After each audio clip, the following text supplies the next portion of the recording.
I think this is a good move, and I was glad that we were able to have the funding available. And it's not even, this money didn't exist. It's not all local dollars because it's money that we got from the federal level. Yes, it is tax dollars, but it is not local property tax dollars that are funding this project. Mr. Chair, very, very well said. And like Commissioner Holland said, there was many hours that one morning spent on that. And with that being said, I'm in favor of going ahead and making a motion to accept it as we had recommended. I'll second that. All right, clarification on the motion, is that for a motion to approve both recommendations, from the IT infrastructure project as well as the ditch project? Yes, that's Okay. correct. We have a Mr. motion. Chair. Yep. Just point of order, we had clarified in that meeting that we were going to have separate motions, the IT piece and, You can ask them if they want to part it out if you want. if you recall, I think you were there. Yes, and I most definitely can part them out separately. So if we want to do So the you're first one amending your first. motion is just for the drainage? Yep. Okay. And I'll second All that. right, there's a motion's amended to approve the allocations to the drainage systems as stated within the recommendations. All right, Discussion? is that, you can have some discussion, yes? Thank you. I don't disagree what you had to say with the neglect of the ditches, and I don't disagree that we need to work on them. I am just stating that this is one-time money, and if we're not going to ongoing contribute general funds to the future ditches, or look backwards and offset costs for past ditches, I just don't think this is a fair process. And Commissioner Dietrich and I understand you had other commitments that you couldn't be there at this meeting or as the one in September.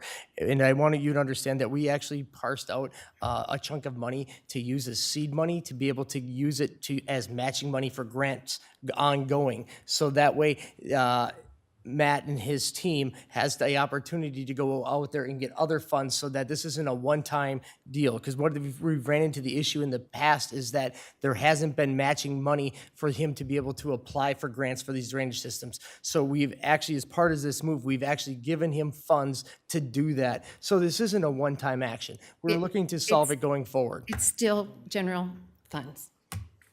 It was grant money that has been contributed to ditches in the past. So, all right.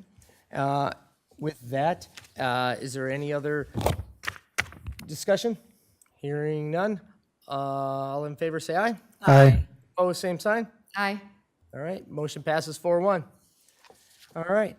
Next, we have the other recommendation was for the infrastructure for the ERP system. Board members or administrator? Mr. Chair, I can just read what the recommendation was. It was for allocating $500,000 for the Oracle ERP Enhancement Fund and authorizing signatures on a contract with eCapital Advisors to implement the modules. All right.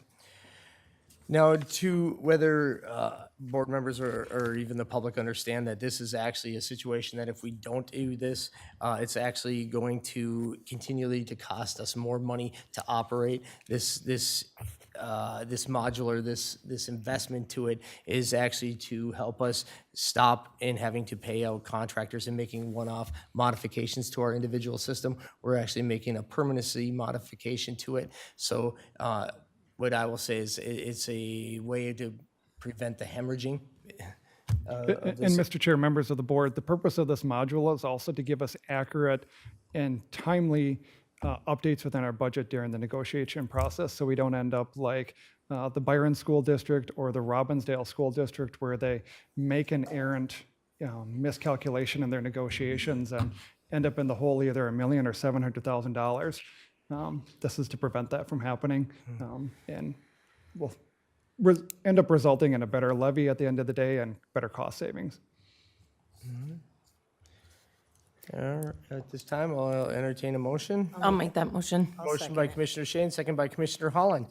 Any other discussion? Yes, Mr. Chair. Yes. Just a comment. We just did a year's worth of budget and approved our budget. I'm curious why this conversation never came up over the past 8 months while we were budgeting. So actually, I'm going to field this question once again. Had you been present at the workshop, and not that I want to put that out there, but we discussed it because it was, a lot of the stuff came in after the budget. These are impacts that we realized when we actually had to switch insurance carriers and we had to create a modular for people to enroll with a different carrier.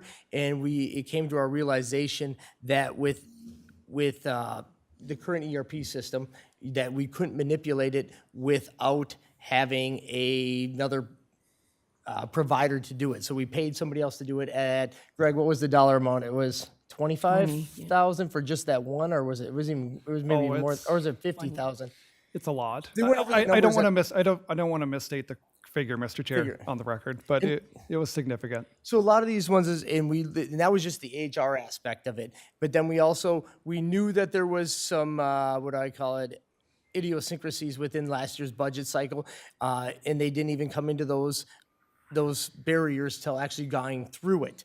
And they knew at that point that they thought, well, maybe we could work through it. But now adding the HR aspects to it, it came to the realization that ongoingly we will have to purchase this module, or we will pay for it 3 times over in the next 2 years. So it was easier for us to buy it and have it and be able to do it ourselves versus paying an outside one-offs on it. So that's where. Commissioner Vetch, also, we are going into a negotiating session this next year with our unions, and this will greatly help alleviate a lot of the extra time and attention needed when those budgets are being crunched during labor negotiations. So that's why, as well.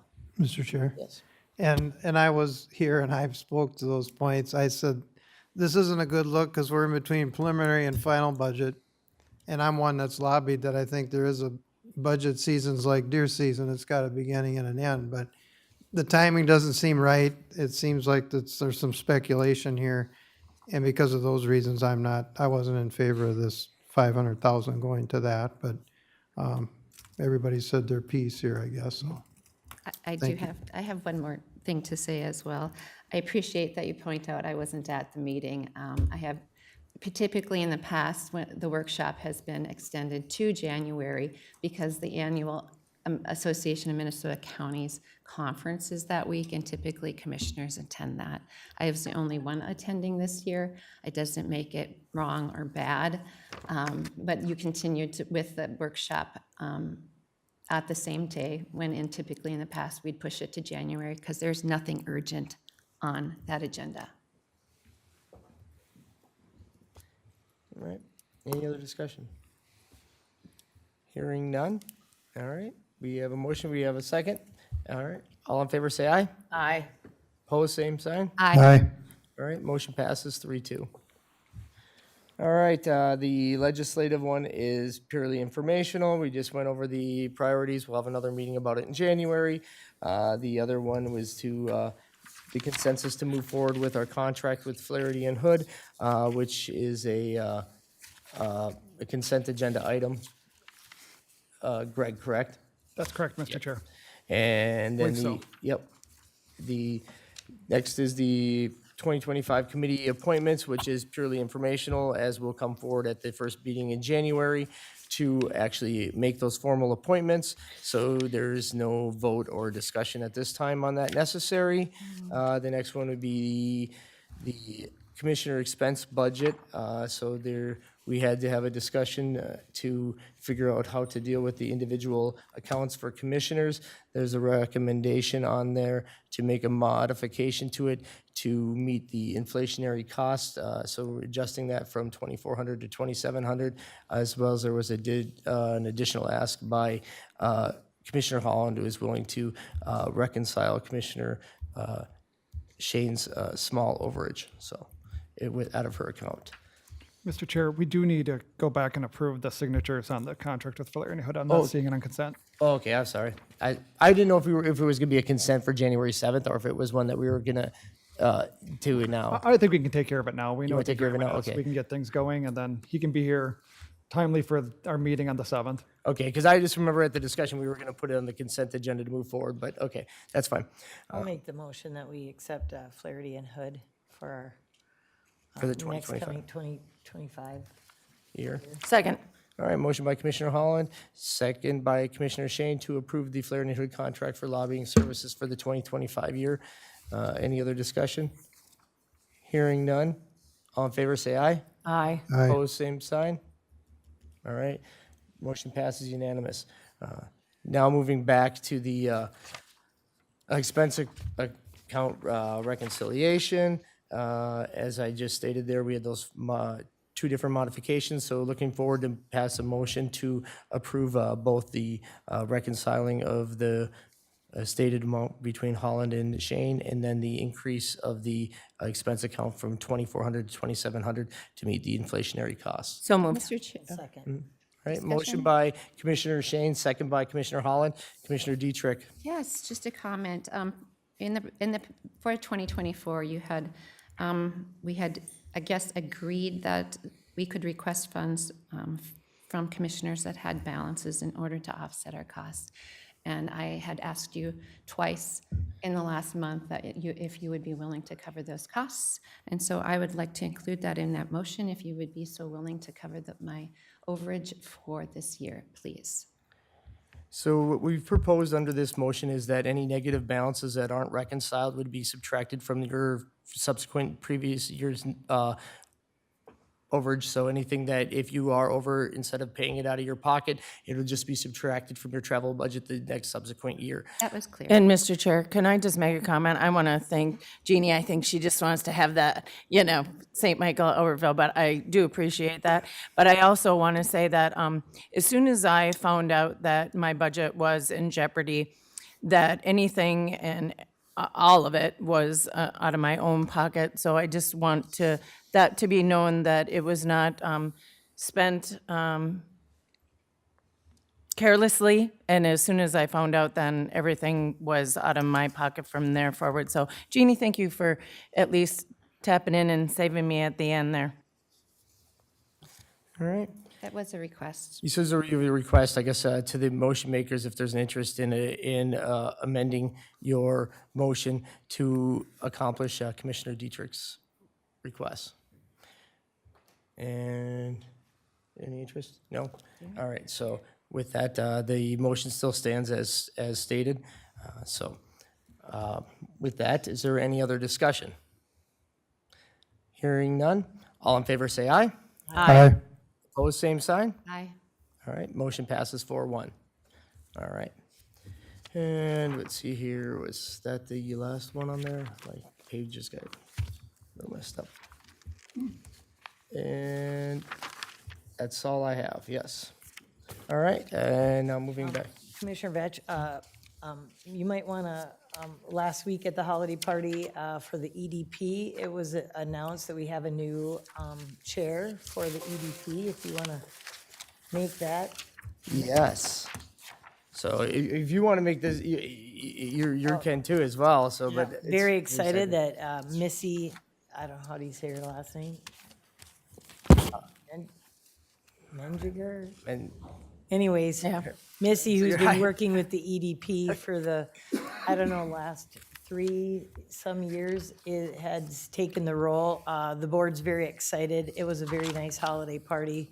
Very relieved to be at this point for this coming year with all the turmoil we've had last year. And then two, I want to say this has been a year, a big year for CMJTS, a lot of turmoil in that, in Workforce Development Board. And I just want to say that I will now be the vice chair of the, or I will be the chair of the Joint Powers, the 11 District Joint Powers Board, starting January 1st, due to our Sherburne County neighbor commissioner not being reelected. So it's big shoes to fill, but just wanted to let you know that I'm now taking that role as of January 1st. very good. Congratulations. You'll be busy next year because that is, especially in light of all the different changes there with CMJTS, you will be Yes. busy. And I just want to say, we are on very good footing. We have rectified everything. We're just putting a lot of the final touches on it, and we can go forward next year with all just everybody on board and everything in place, and we're doing well. Mr. Chair? Yes, Commissioner Dietrich? I would just like it to add, our child protection and social workers put on a great Christmas. event for our foster families and those children. My husband and I were able to attend, and it was just such a joyous occasion. All the smiles, laughter, Santa visiting, just a really good event. So thank you for the invite. And having done foster care for 5 years, it was really an honor, pleasure to be there to celebrate. Thank you. And at this time, one last thank you, Commissioner Catchmark. You will be missed. I hope you enjoy retirement and keep yourself busy. You did a fantastic job serving the citizens of Wright County, and thank you again. Thank you, fellow comrades. And we got a trial run at the bat signal or the CAS signal. If they need me, they can try and shine that, see if I respond. Carry on, carry on.